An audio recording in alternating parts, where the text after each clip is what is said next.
എല്ലാവരും തന്നെ ഈ മൊബൈൽ ഫോൺ നമ്മൾ കിടക്കുമ്പോൾ തൊട്ടടുത്തൊക്കെ വെച്ച് കിടക്കുന്ന ഒരു രീതിയുണ്ട്. പക്ഷേ അതിൽ ഇത്തിരി ഒന്ന് സൂക്ഷിക്കണമെന്നാണ് ഈ സംഭവം നമ്മളോട് പറയുന്നത്. രാത്രിയിൽ അങ്ങനെ ഫോൺ വെച്ച് കിടന്നുറങ്ങിയതാണ്. പക്ഷേ തൃശ്ശൂർ ചാവക്കാടിൽ ഒരു യുവാവ് ഞെട്ടി ഉണരുകയാണ്. വലിയൊരു പൊട്ടിത്തെറി ശബ്ദം കേട്ട് ഫോണാണ് പൊട്ടിത്തെറിച്ചത്. കിടക്കയൊക്കെ കരിഞ്ഞുപോയി.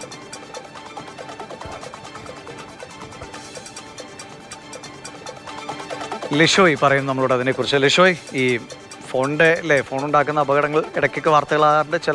ചില തിരുത്തലുകളൊക്കെ വരാറുണ്ട്. ഇതിപ്പോൾ എന്തുകൊണ്ടാണെന്ന് നമുക്കറിയില്ല. ഇതിലെന്തെങ്കിലും പ്രശ്നങ്ങളൊക്കെ ഉണ്ടാവും. ഇത് പൊതുവേ നമുക്ക് ജനറലൈസ് ചെയ്യാൻ കഴിയുമില്ല. എങ്കിലും എന്താണ് സംഭവിച്ചത്?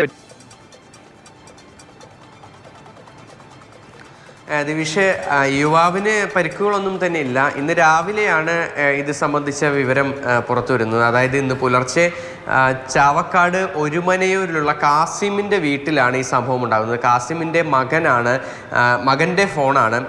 ഈ മകൻ്റെ ഫോൺ പുലർച്ചെ 4 മണിയോടുകൂടി പൊട്ടിത്തെറിക്കുകയായിരുന്നു. ഈ ബെഡിൽ വെച്ച് തന്നെയാണ്. ബെഡിൽ ഈ ഫോൺ വെച്ച് കിടക്കുന്ന ഒരു സ്വഭാവം പലർക്കുമുണ്ട്. അതൊക്കെ എത്രത്തോളം ഡേഞ്ചറാണ് എന്നുള്ളതിൻ്റെ ഏറ്റവും വലിയൊരു ഉദാഹരണമാണ്.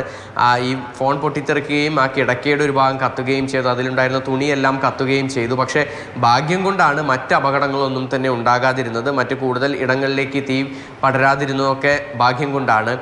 ആദ്യം ഈ സംഭവം നടന്നതിന് ശേഷം നമ്മൾ ഈ കാസിമിനെ ബന്ധപ്പെട്ടപ്പോൾ അതൊരു റെഡ്മിയുടെ ഫോണാണെന്നാണ് പറഞ്ഞത്. പിന്നീടാണ് അതിൽ ഒരു തിരുത്ത് വന്നിരിക്കുന്നത്. ഇപ്പോൾ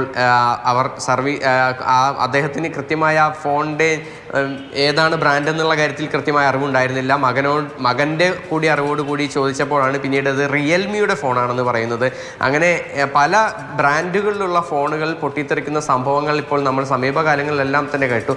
ദിവിഷിൻ്റെ വീടിൻ്റെ അടുത്ത് തന്നെയാണ് കുറച്ച് നാളുകൾക്ക് മുൻപ് ഒരു കുട്ടി ഈ ഫോൺ പൊട്ടിത്തെറിച്ച് മരണം സംഭവിക്കുകയും ചെയ്തിരുന്നത്. അങ്ങനെ ഒരുപാട് സംഭവങ്ങൾ ഉണ്ടാകുന്നുണ്ട്. നമ്മളുടെ കയ്യിലുള്ള ഈ ഒരു മൊബൈൽ ഫോൺ എന്ന് പറയുന്ന ഉപകരണം അത്രത്തോളം സേഫ് അല്ല. അല്ലെങ്കിൽ അത് ഒരുപക്ഷെ ഏത് തരത്തിലുള്ള അപകടവും വിളിച്ചു വരുത്തിയേക്കാം എന്നുള്ളതിൻ്റെ ഒരു ഉദാഹരണമാണ്. 2 പോസിബിലിറ്റിയാണ് പ്രധാനമായും പറയുന്നത്.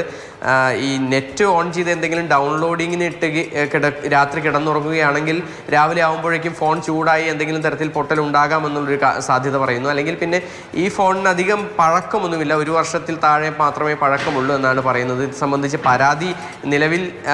പരാതിയുമായി മുന്നോട്ട് പോകേണ്ട കാര്യത്തിൽ ആലോചിച്ചൊരു തീരുമാനമെടുക്കുമെന്നാണ് നിലവിൽ കാസിമിനെ അല്പസമയം മുമ്പ് വിളിച്ചപ്പോഴും അദ്ദേഹം പറഞ്ഞത്. എന്തായാലും സൂക്ഷിക്കേണ്ട ഒരു വാർത്ത തന്നെയാണ്, അല്ലെങ്കിൽ ഒരു വിവരം തന്നെയാണ് ഇപ്പോൾ പുറത്തു വന്നിരിക്കുന്നത്. ശരിയാണ്. ഇനി ഇത് ഇടയ്ക്ക് എന്തെങ്കിലും സർവീസ് കൊടുത്തിട്ടുണ്ടോ, അതിലെ പാർട്സ് ലെവലിലെ പ്രശ്നം ഇതൊക്കെ വ്യക്തമായി പരിശോധിച്ചിട്ട് മാത്രമേ ഈ കാര്യങ്ങളൊക്കെ നമുക്കും പറയാൻ കഴിയൂ. എന്തായാലും ഇങ്ങനെ ഒരു സംഭവം ഉണ്ടായി. എന്തായാലും വേറെ അപകടങ്ങളൊന്നും ആ യുവാവിന് പറ്റിയില്ല എന്നത് ആശ്വാസം. ശരി ലിഷോയ്.